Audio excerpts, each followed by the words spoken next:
오늘 본문 말씀 창세기 35장 특별히 1절부터 15절 말씀을 통해서 전능하신 하나님을 믿는가? 내가 믿는 하나님은 어떤 하나님이시고 나는 성경에 나타난 그 하나님을 온전히 믿는 그 믿음이 있는가에 대해서 함께 은혜 나누고 합니다. 우리 먼저 말씀에서 기도하겠습니다.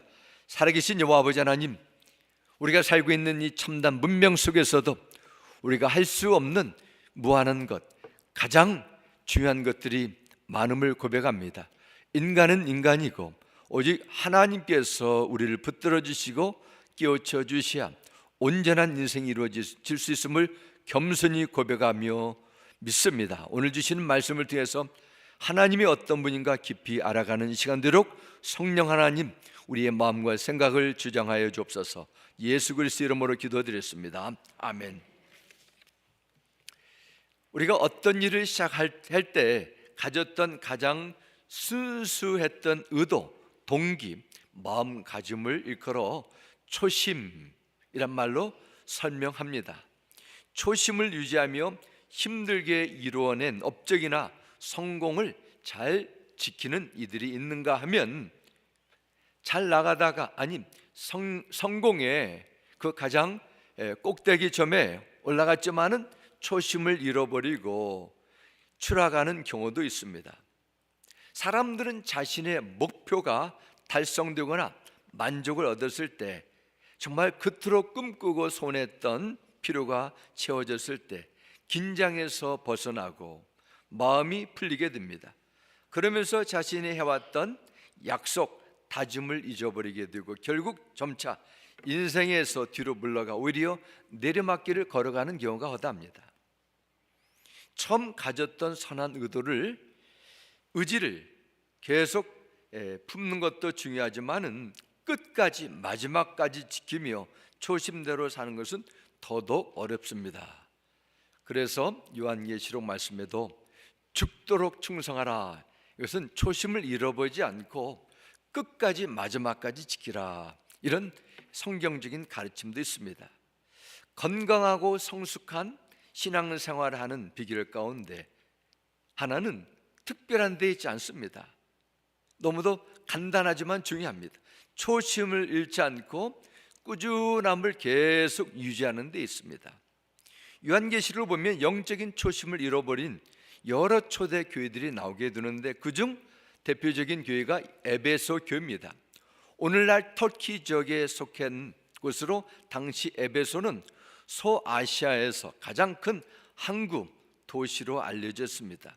정치적으로는 로마의 식민지였지만 자유도시였고, 종교적으로는 여신 아데미를 숭상하며 이방 신전을 세우고, 영적으로는 도덕적으로는 정말로 혼돈과 타락한 그 에베소 땅이었습니다.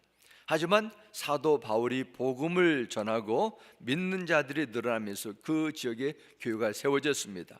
사도 바울은 이 교회를 중심으로 무려 3년 동안 복음을 증거하며 두란노 서원을 세우게 됩니다. 두란노 서원은 당시 세계 선교의 가장 핵심적인 역할을 하게 됩니다. 성경 말씀을 듣고 연구하는 데도 열심을 다했던 에베소 교회, 브리스길라와 아굴라 부부, 언변이 뛰어난 아볼로, 사도 바울과 그의 제자 디모데가 충성을 다해 사역을 하면서 성령의 능력과 하나님의 살아계심이 생생하게 체험되었던 교회가 바로 에베소 교회였어요. 이런 초대교회의 영적인 장자로 일컬어도 부족함이 없는 그 신앙의 중심축이 되었던 에베소 교회에게 하나님께서 요한계시록 2장 4절에 이렇게 경고하십니다. 에베소 교회 사자에게 편지하라. 그러나 너를 책망할 것이 있나니 너의 처음 사랑을 버렸느니라 말합니다. 에베소 교회가 처음 사랑을 잃어버렸다 말씀합니다. 가정생활에서 남편과 아내가 말합니다. 당신 처음에 가졌던 그 순수함을 잃어버렸습니다. 그러면서 불평하고 또 따지는 경우도 있습니다. 에베소 교회 첫 사랑을 잃어버렸습니다. 어디서 떨어진가를 회개하고 처음 사랑 가지라고 다급하게 명령하십니다. 초대교회 뜨거운 부흥의 불길이 일어난 교회도 초심을 잃어버리고 영적인 침체가 찾아옵니다. 오늘 본문에 나오는 야곱에게도, 한 개인에게도 초심을 잃어버리게 되면서 영적인 깊은 슬럼프에 빠지는 그런 일을 경험하게 됩니다. 그는 장자권을 받고 지난주 30장 말씀을 통해서 배웠던 것처럼 압복 강가에서 하나님과 씨름하며 이기는 놀라운 영적인 체험을 했던 야곱, 그는 거대한 충격과 자책감 속에서 신앙의 가장 밑바닥으로 내려가 있습니다. 이 상황에서 하나님은 야곱이 가나안 땅에 와서 가장 먼저 해야 되고 그의 삶의 중심에 있어야 했던 일들을 말씀을 통해서 일깨워 줍니다. 이 본문의 핵심은 야곱이 경험한 영적인 위기, 가정적인 위기에 부딪혔을 때 하나님께서 그를 의면치 않으시고 신앙의 회복을 위한 결정적인 기회, 하나님의 방법을 제시했다는 것입니다. 우리 지난주에는 터닝 포인트, 하나님께서 더 온전한 자로 올라갈 수 있는 영적 도약의 기회의 비결에 대해서 나눴습니다. 우리 인생 속에서 도약하는 그런 터닝 포인트가 있기도 하지만은 갑자기 잘 가다가 기울어지는 변곡점, 티핑 포인트도 만나게 됩니다.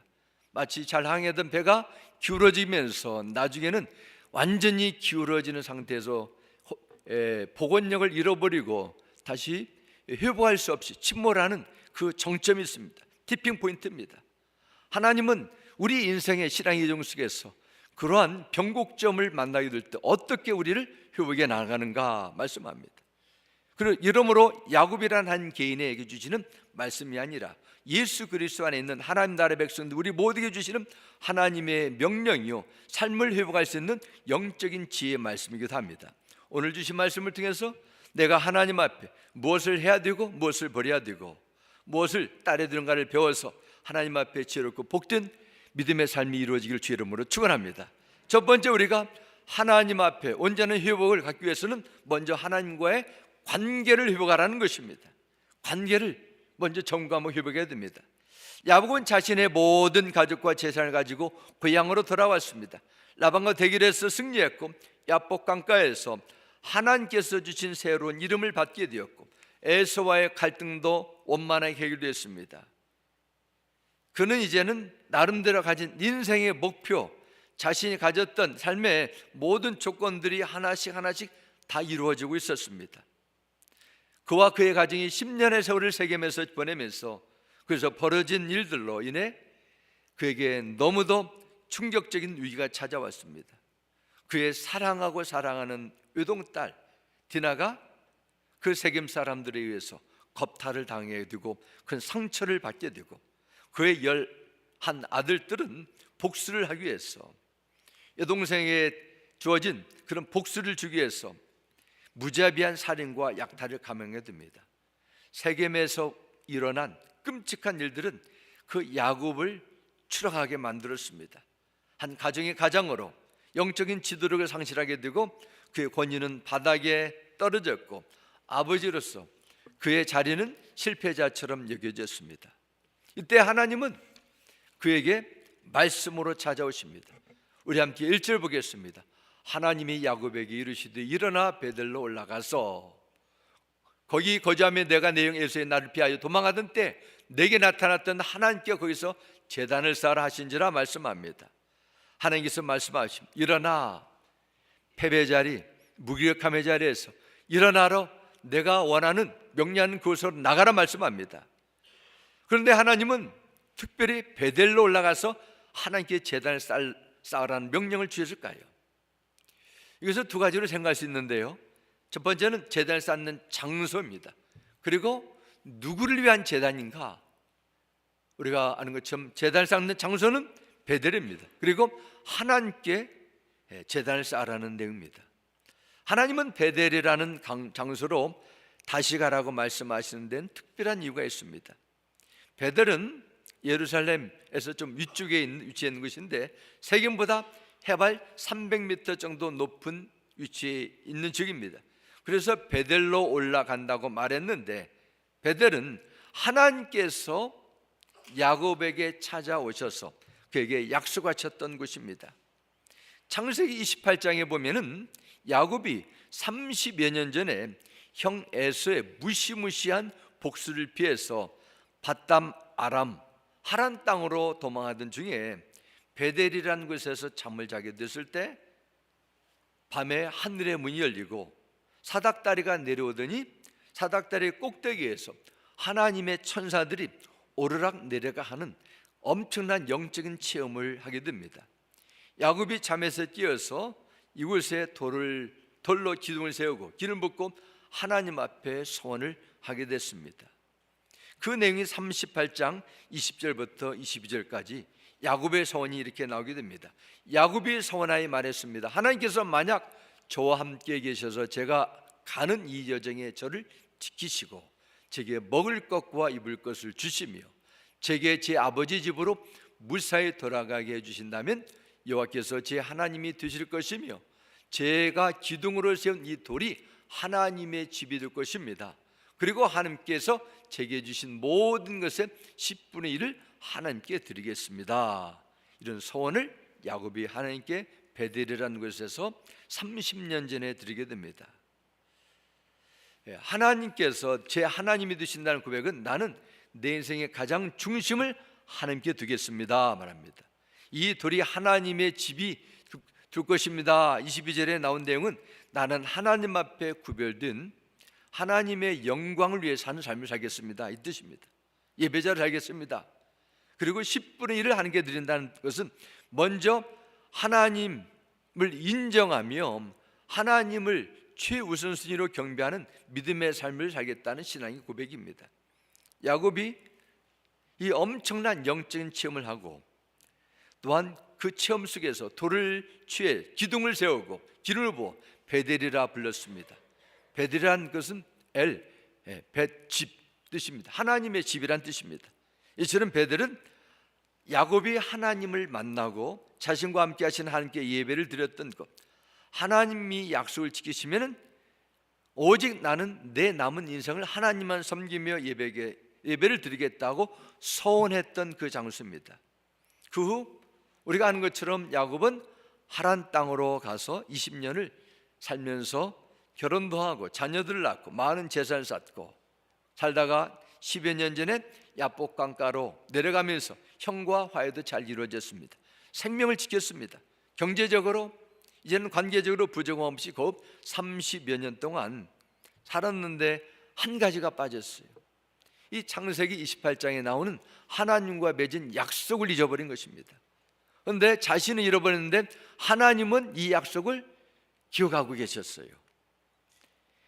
야곱은 머리가 영리한 사람이었습니다. 뼈가 많았습니다.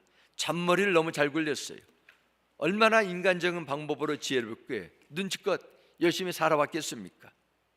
하지만 인간의 실수와 인간의 능력만으로 그가 경험한 영적인 위기를, 가정의 위기를 헤쳐나갈 수 없음을 인정했습니다. 이때 하나님은 다시 베델로 돌아가 단을 쌓으라는 말씀하는 것입니다.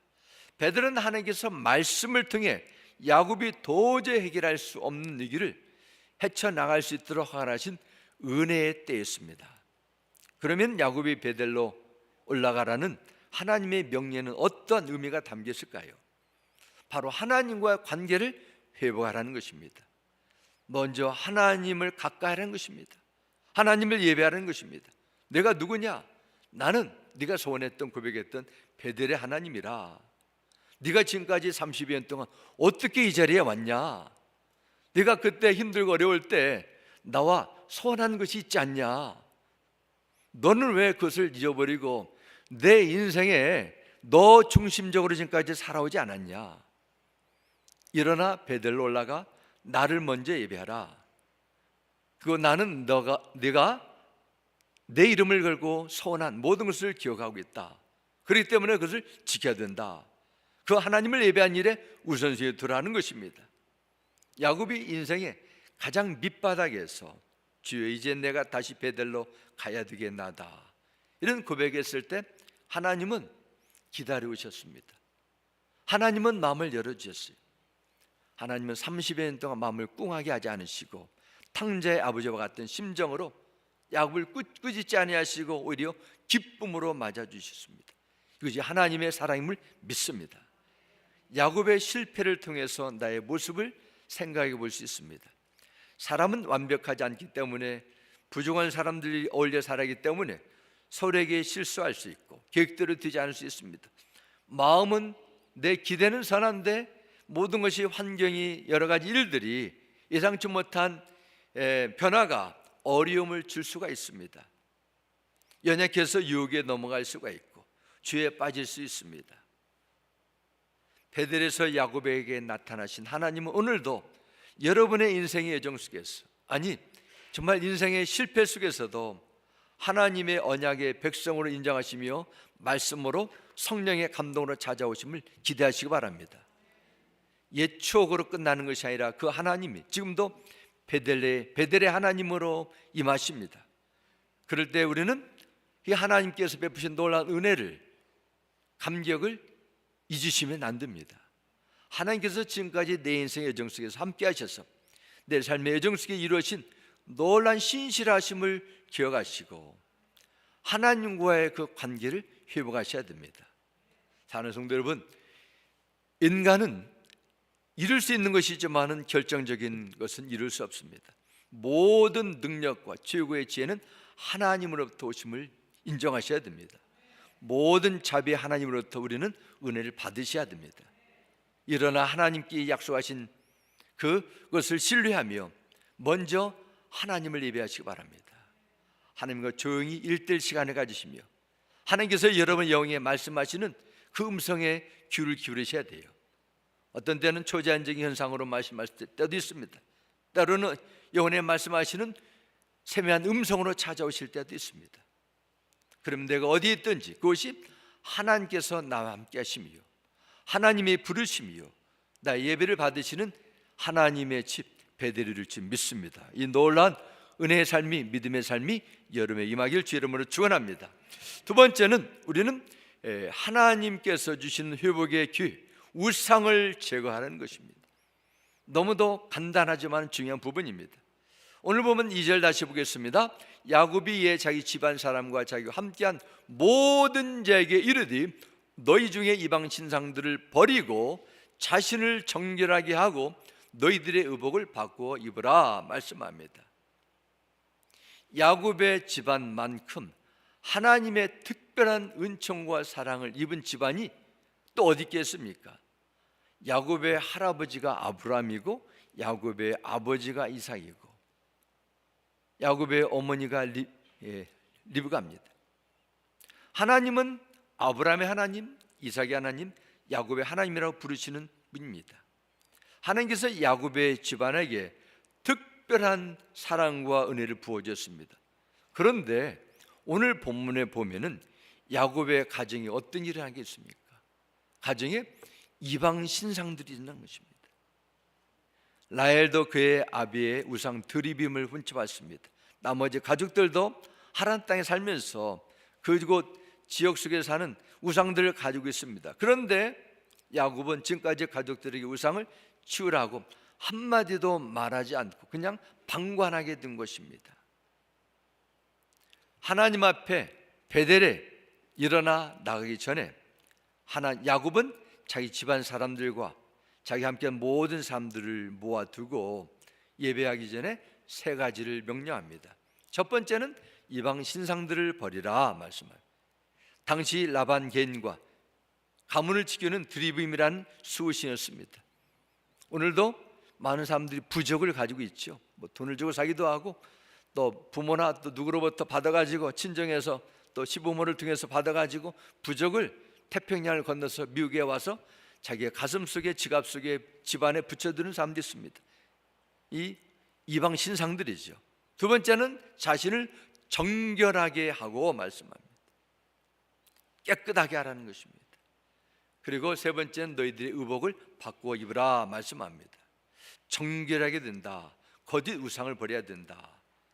야곱의 말을 들은 온 야곱의 가족 식구들은 모든 것을 땅에 묻었습니다. 야곱이 실패를 경험하고 낙심할 수 있었지만은 이제는 그들이 먼저 할 것은 하나님 앞에 나오는 것입니다. 하나님 앞에 나오기 전에 그들은 먼저 어땠습니까?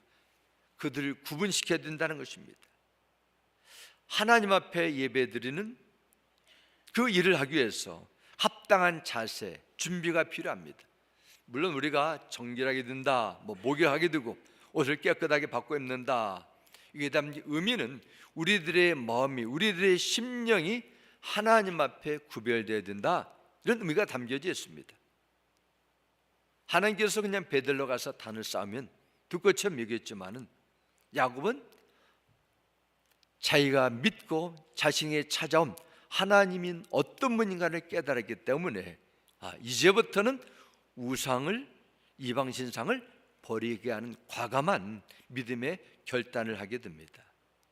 그러면 그가 다시 한번 깨달았던 하나님은 어떤 하나님입니까? 3절 한번 다시 보겠습니다. 우리가 일어나 베델로 올라가자 내 환난 날에 내게 응답하시며 내가 가는 길에서 나와 함께 하신 하나님께 내가 거기서 제단을 쌓으리 하노라 하며 말씀합니다. 그가 믿는, 그가 예배하는 하나님은 어떤 하나님입니까? 환난 날에 그에게 응답하신 살아계신 하나님, 지난날의 모든 어려움, 인생 여정 속에서도 자신과 함께 하신 임마누엘 하나님이셨습니다.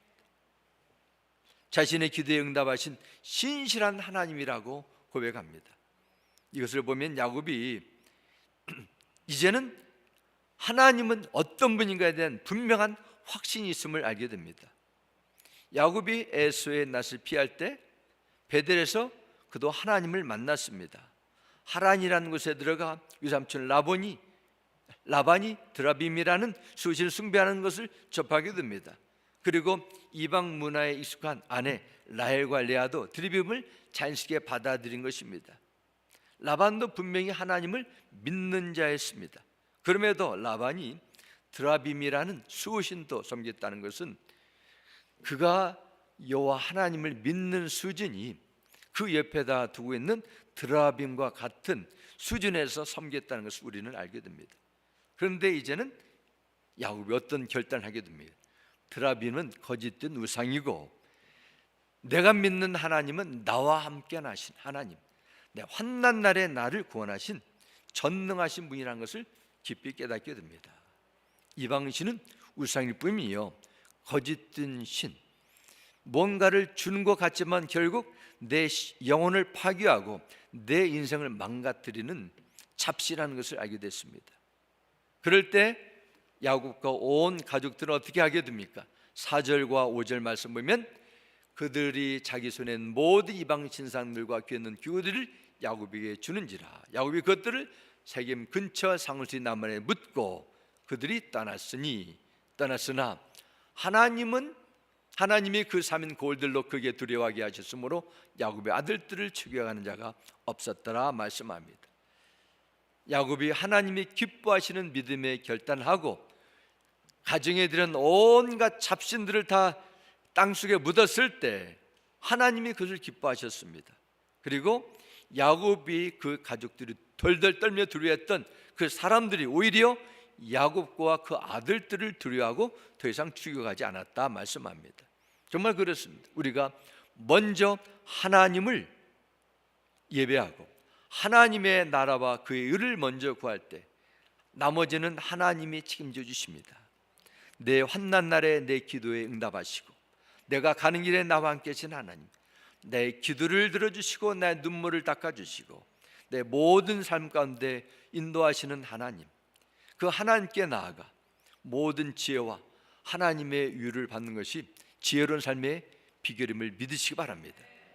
우리 주 예수 그리스도의 공로를 의지함으로 내 삶에 합당하지 않은 것은 모든 습관과 세상적인 문화들을 버리고 내 마음에 있는 죄악들을 떨쳐버리시고 회개함으로 우리는 매일매일 하나님의 은혜의 보좌 앞에 나가는 결단하기 바랍니다. 그럴 때 하나님은 여러분의 믿음의 순종을 기뻐해 주시고 가장 선하고 온전한 길로 한 걸음 한 걸음 인도할 줄 믿습니다.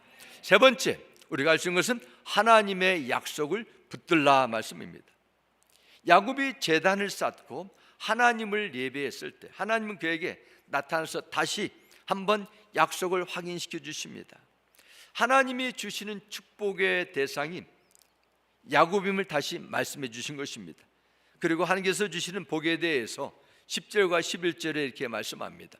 하나님이 그에게 이르시되 내 이름이 야곱이지만은 내 이름을 다시는 야곱이라 부르지 않겠고 이스라엘이 내 이름이 되리라 하시고 그가 그의 이름을 이스라엘이라 부르시고 말씀합니다.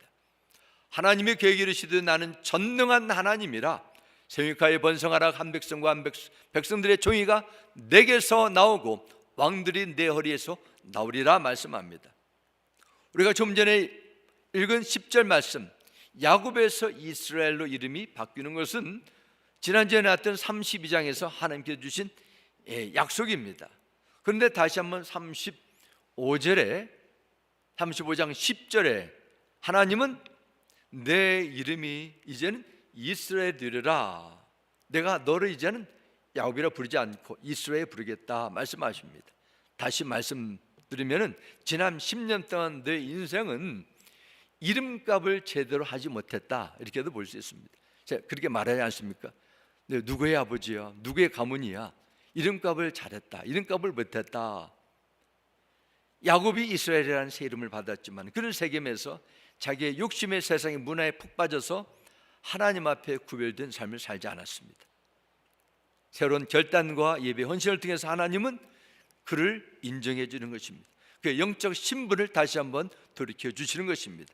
그리고 하나님은 그에게 당신을 이렇게 기록합니다. 나는 전능한 하나님이라 말씀합니다. 무슨 의미겠습니까? 하나님의 그 전능하심은, 하나님의 뜻과 약속은, 계획은 인간의 능력이나 실패에도 불구하고, 이렇게 인간의 완악한 불순종에도 불구하고 이 모든 것을 뛰어넘으셔서 인간을 새롭게 만드시는 것, 하나님의 완전한 약속을 이루시는 것, 그것이 바로 전능한 하나님이라는 것입니다. 11절에 전능하신 하나님께서 약속해 주시는 이 약속은 야곱에게 처음으로 주시는 말씀이 아닙니다. 창세기 12장에도 나오고 또한 아브라함과 그의 아들 이삭에게도 주시는 말씀입니다. 다시 한번 아브라함의 손주가 되는 야곱에게도 오늘 본문을 통해서 말씀하십니다. 생육하고 번성하라. 왜 반복해서 주시는 이 하나님의 말씀입니까?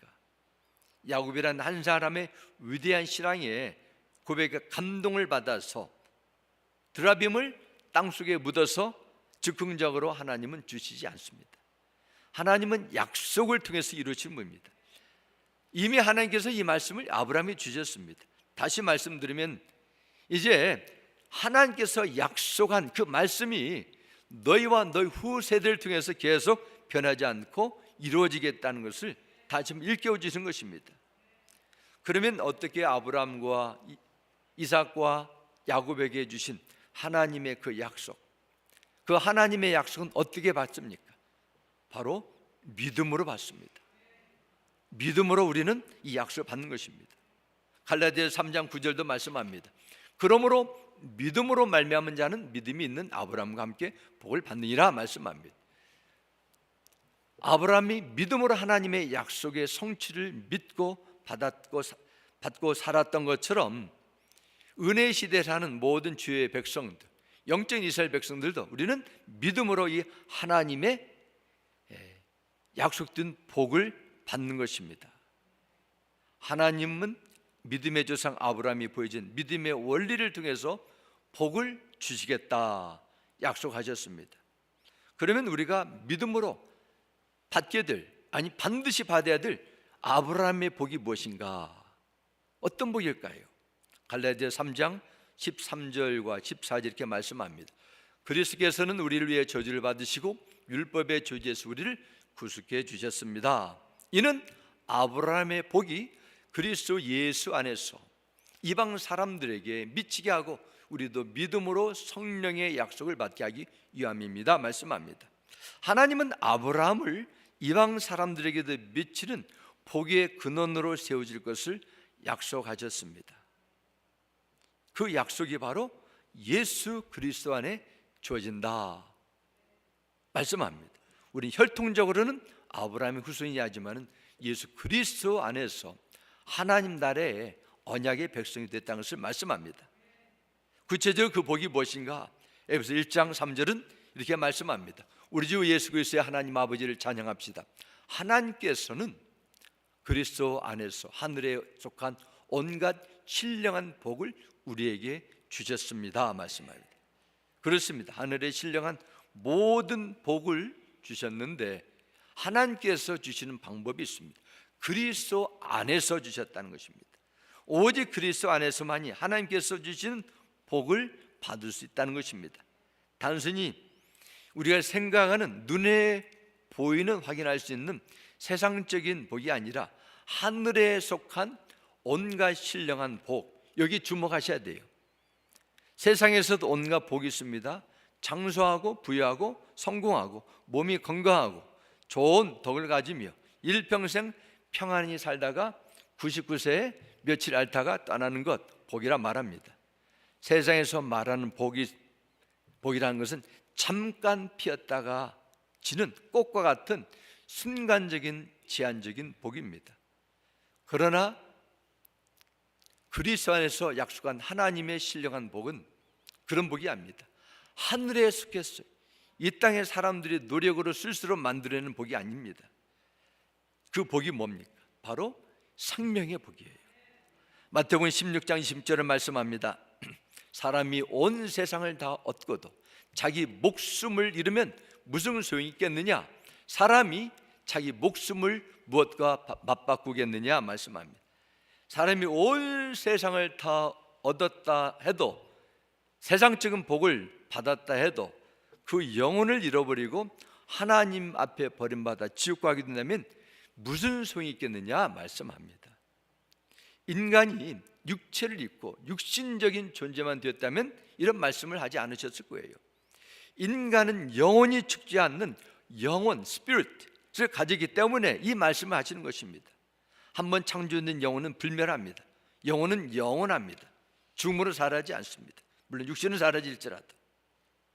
예수 믿는 자에게 주신 하늘의 신령한 복, 헤아릴 수 없이 많습니다. 특별히 그리스도 안에서 하나님의 자녀가 되는 복이 있습니다. 그래서 영혼이 하나님의 나라를 상속하게 됩니다. 이런 모든 복들은 예수 그리스도 안에 있습니다.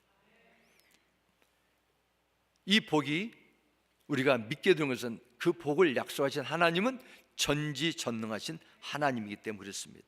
그래서 우리는 하늘에 속한 모든 신령한 복이 있음을 믿으시고 예수 그리스도 안에서 하나님께서 주실 것을 우리는 확신하셔야 돼요. 이 주시는 말씀을 하신 분이 전지전능하신 하나님이 분이 때문에 그렇습니다. 그러므로 우리는 이 세상에서 우리가 많은 복을 받지 않았다 그렇게 생각될다 할지라도 하나님께서 주신 신령한 복을 받았다면 우리는 하나님 앞에 인생 역전이 된 그런 삶을 살게 됨을 믿으셔야 돼요.